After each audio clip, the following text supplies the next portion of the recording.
सभी किसान भाइयों को नमस्कार।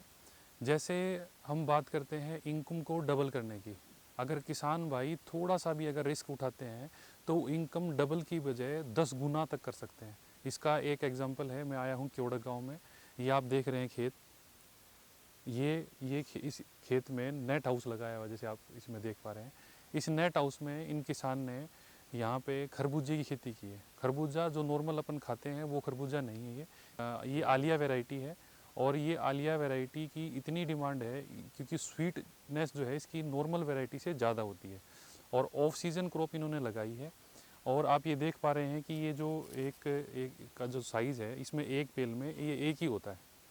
और इसको एक्सपोर्ट कर दिया जाता है। ये रिलायंस इस अगर साइज़ का अगर हमारे पास खरबूजा आ जाता है तो उसको रिलायंस ले जाती है और उसको एक्सपोर्ट कर देती है। कुछ टेक्निकल बातें हैं जो कि नॉर्मली हम जैसे यूनिवर्सिटीज़ वगैरह में देखते हैं, वहाँ पे कोई रिकमेंडेशन फ़िलहाल अभी है नहीं उसकी कि भाई आप खरबूजा अगर बोएं तो किसान कितना बेनिफिट उठा सकता है।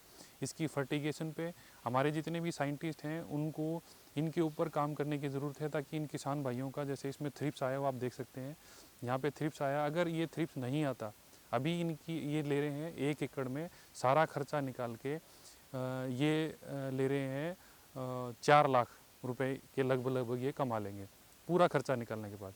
अगर ये थ्रिप्स कंट्रोल हो जाता तो ये एन एवरेज 8 लाख रुपए मात्र 75 दिन में ये कमा सकते थे। मेरा नाम जगपाल है, मैं केवड़क गांव से हूँ। हमने ऑफ सीजन का खरबूजा लगाया हुआ है। इसमें हमने पूरा खर्चा लगा करके कम से कम 4 से 5 लाख रुपए के पास प्रॉफिट हो सकता है। अगर आप जैसे धान लगाते हो ना, उसमें हमारा खर्चा निकाल के 40 से 50 हज़ार रुपये बचता है। इसमें अगर सारी फसल ठीक ठाक हो जाए तो ये 8 से 9 लाख रुपए तक इनकम दे सकती है। अब हमने ऑफ सीजन की लगाई हुई थी। इस टाइम मौसम थोड़ा ठंडा, कभी गर्म कभी ठंडा कभी गर्म चलता रहा। इस वजह से कुछ बेल खराब हो गई। फिर भी कुल मिला करके ये 3 से 4 लाख रुपए हमें पीछे छोड़ सकता है बचत के। एक बेल पर कितने खरबूजे लगते एक हैं? बेल पे सर एक ही कामयाब होता है बस। अगर दो लगाएं, दो साए ना भी दो कर लें तो होगा नहीं, या मीठा नहीं होगा, या मतलब पूरा वो नहीं देगा। इसलिए एक बेल पे एक ही ठीक रहता है। आप जैसे आपको पता है कि ये मक्खियाँ इसके अंदर नेट हाउस है, आपने ये नेट हाउस लगाया हुआ हाँ, है। अब इस नेट हाउस में से मक्खियाँ है नहीं, तो तो इसका इसका जो पोलिनेशन है, जो हम इसका पोलिनेशन कैसे करते हैं, इसमें क्या मेल आप ये करके दिखाएंगे? फूल होते हैं, इसमें मेल फीमेल जी। देख, जैसे फूल हैं, ये मेल है, एक फीमेल, ये हाँ हाँ ये फीमेल है। हाँ, इसको मतलब इस मेल को तोड़ करके और इसके अंदर से ये थोड़ा पीला पीला ये निकलेगा ना, ऐसे ही इसके अंदर से होगा। उसको हमने इसको घसाना है आपस में। तो ये लेबर का जो खर्चा है वो कितना आ जाता है आपको, ये समझाने में आपको परेशानी आई है कि लेबर को, नहीं, लेबर एक बार देखने से समझ जाती है जी। तो आपका लेबर का जो खर्चा है इसमें, ये जो पोलिनेशन करने का, सिर्फ पोलिनेशन करने का, वो कितना आ जाता है? ये आ जाता है 30 हज़ार के आसपास आ जाता है। और टोटल आपका जो खर्चा है, जो शुरू से बिजाई से लेके और आखिरी तक, आखिरी खर्चा कितना आता है? इसका टोटल खर्चा आ जाता है सर 1,40,000 1.5 लाख के करीब आ जाता है। और 1.5 लाख खर्चा होने के बाद भी आपका 4 लाख रुपए, और फसल हाँ, थोड़ी सी खराब होने के बावजूद भी आपका हाँ, बच गया है। 4 लाख के करीब बचने फिर की वो बचे। संभावना है कि भाई ये बच जाएगा। हाँ जी, 4 लाख के करीब जैसे बचे। ये इसका सूखने के कारण जब ये फल पक जाता है तो बेल सूख जाती है। इसकी ओवरेज उम्र 75 दिन की होती है सर।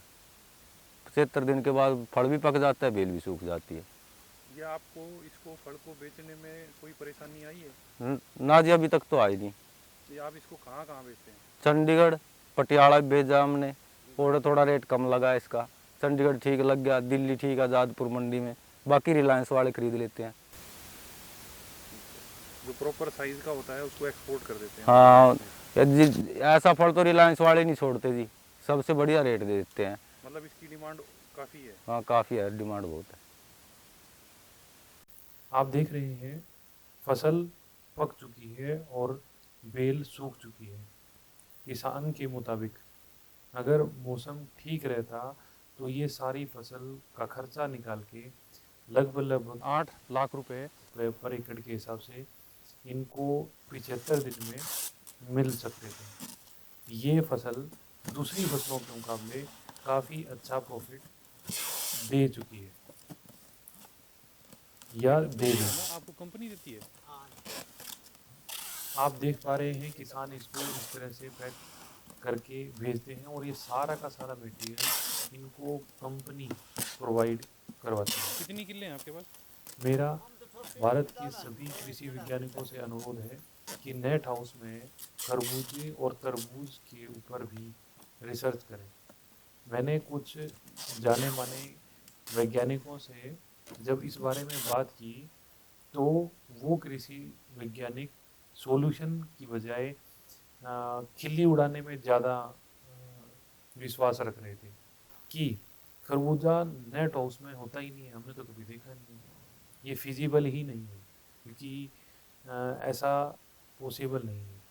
तो मैं दोबारा उन सभी कृषि वैज्ञानिकों से अनुरोध करूंगा कि अपनी जो रिसर्च है इसकी फर्टिगेशन पे, डिजीज़ और इंसेक्ट मैनेजमेंट पे अगर करें तो इन किसानों का जो ये खेती कर रहे हैं उनका सीधे तौर पर मुनाफा बढ़ सकता है। तो इसी तरह से जो भी किसान भाई हैं, जो किसान भाई थोड़ा सा रिस्क उठा सकते हैं और मेहनत कर सकते हैं, मेहनती हैं, तो वो इस तरह की जो खेती है उसको अपना सकते हैं और अपनी इनकम डबल नहीं, आप अपनी इनकम 10 गुना कर सकते हैं। धन्यवाद।